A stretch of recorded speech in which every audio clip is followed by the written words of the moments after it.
Hello friends, Radhe Radhe सभी को। स्वागत है आप सबका मेरे एकता ऑफिशियल यूट्यूब चैनल पर। जन्माष्टमी की सबको बहुत बहुत शुभकामनाएं। ये हैं हमारे कान्हा जी और मैं आज बना रही हूँ अपने कान्हा जी के लिए माखन मिश्री का प्रसाद। तो पास में ही बैठ गए हैं, तो चलिए घर के शुद्ध मलाई से बनाएंगे हम मक्खन। ये गाय का दूध की मलाई है, 1 हफ्ते की मलाई है, इसी से मैं मक्खन बनाने वाली हूँ। वैसे तो मैं इसका घी बनाने वाली थी, सीधा डायरेक्ट मैं घी चढ़ा देती हूँ, पर मैंने सोचा क्यों ना जन्माष्टमी है तो मुझे मक्खन तो प्रसाद तो बनाना ही है, तो पहले मैं मक्खन ही निकाल लेती हूँ। वैसे भी मक्खन से आप घी बनाते हैं ना तो आपका कम टाइम में ही घी बन के तैयार हो जाता है। वैसे आप मलाई को गैस पे रखते ना पकाने के लिए घी, तो उसको बहुत देर लगती है, घी बनने का प्रोसेस बहुत देर तक चलता है। अगर आप मक्खन बना लेते हैं तो मक्खन से सीधा घी निकालने में आपको ज़्यादा से ज़्यादा 10-15 मिनट का समय लगेगा और आपकी गैस की बचत हो जाती है। तो चलिए, एक पंच से दो काज हो गए। मक्खन से हमारा भोग प्रसाद भी बन जाएगा और बाद में घी भी निकल जाएगा। मलाई काफ़ी है तो आराम से निकल जाएगा घी। इसे मैं फेंट लेती हूँ, कम से कम भी आधा घंटा लगेगा फेंटने में, क्योंकि गर्मी का टाइम है। तो मैं दोपहर में निकाल रही हूँ, आज जन्माष्टमी के टाइम पे ही निकाल रही हूँ, तो थोड़ा टाइम लगेगा, क्योंकि गर्मी में मलाई भी पिघली होती है और मक्खन भी आपको पता ही है गर्मी से मेल्ट होता है जल्दी जल्दी, तो निकलने में थोड़ा टाइम लगता है। तो इसे फेंट लेते हैं। फेंटने में कम से कम भी आधा घंटा का टाइम जाएगा, तब आसानी से मक्खन निकल जाता है। और अगर आप सुबह के टाइम पे निकालते हैं ना तो बहुत जल्दी मक्खन निकल जाता है मलाई से। तो इस फेंटते हुए मुझे आधा घंटा पूरा हो चुका है, आप देख सकते हैं मक्खन ऊपर ऊपर आ रहा है। इसे 10-15 मिनट और फेंटूंगी ना, अच्छे से मिक्स करूंगी तो बिल्कुल अच्छे से मक्खन सेपरेट हो जाएगा। हाँ, मैं हैंड ग्राइंडर से इसे व्हिप करती तो जल्दी मक्खन निकल जाता।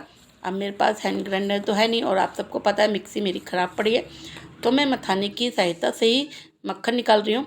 तो मथानी मथने में कम से कम आधा घंटा लग चुका है। मैं आधा घंटा से लगी हुई हूँ मक्खन निकालने में, और तब जाके मेरी मेहनत सफल हुई है। मक्खन निकल चुका है, देख ही सकते हैं।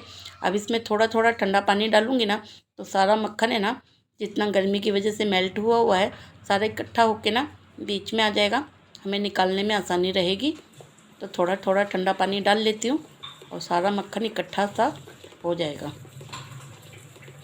देखिए सारा मक्खन बीच में आ गया और सारा दूध और जो छाछ होती है वो सारी किनारे आ चुकी है।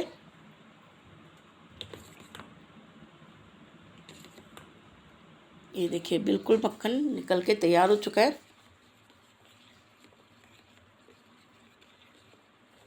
मक्खन को फिर हम ना 1-2 पानी में, साफ़ पानी में धो के ना फिर हम यूज़ कर सकते हैं। और वैसे भी हम जब दही से बनाते हैं ना तो आपको ज़्यादा धोने की ज़रूरत नहीं पड़ती है मक्खन को।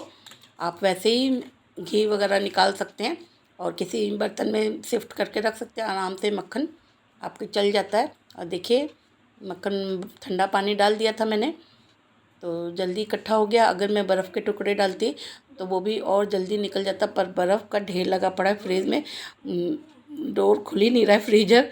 तो बस इसी कारण से ना बस ठंडा पानी डाल के ही मैंने निकालने की कोशिश करी है और मक्खन सारा निकल गया। और मैं हंडिया में इसे शिफ्ट कर लेती हूँ। ये देखिए सारा मक्खन निकाल लिया। बाकी मक्खन तो मैं बाद में फ्री टाइम पे आराम से निकाल के फिर घी बना लूँगी, और नहीं भी बनाऊँगी तो मक्खन एक बर्तन में शिफ्ट करके रख दूँगी। ये हमारा मक्खन आराम से निकल गया है। अब चलिए थोड़ी सी गार्निशिंग कर लेते हैं। मैंने किशमिश और चारों मगज होते हैं ना उसके बीज वगैरह इसमें डाल दिए हैं, और मिश्री को चूरा कर लिया था हमने, तो मिश्री ऊपर से छिड़क देंगे। आप केसर वगैरह हो तो वो लगा लीजिए। तो ये हमारा लड्डू गोपाल का भोग प्रसाद माखन मिश्री का प्रसाद बनके तैयार हो गया है हमारे कान्हा जी के लिए। देखिए कितना शुद्ध है, स्वच्छ है, घर का मलाई से बनाया है, तो बिल्कुल स्वच्छ प्रसाद बनके, साफ़ सुथरा प्रसाद बनके तैयार हो गया है। ये है हमारे कान्हा जी सामने बैठे हुए हैं और ये उनका भोग प्रसाद है। आप लोग भी बनाइए, और वीडियो अच्छी लगी हो तो लाइक कमेंट ज़रूर करिएगा। चैनल पे नए हैं तो सब्सक्राइब भी करिएगा, बेल आइकन को प्रेस कर दीजिएगा। मिलते हैं फिर कोई नई रेसिपी।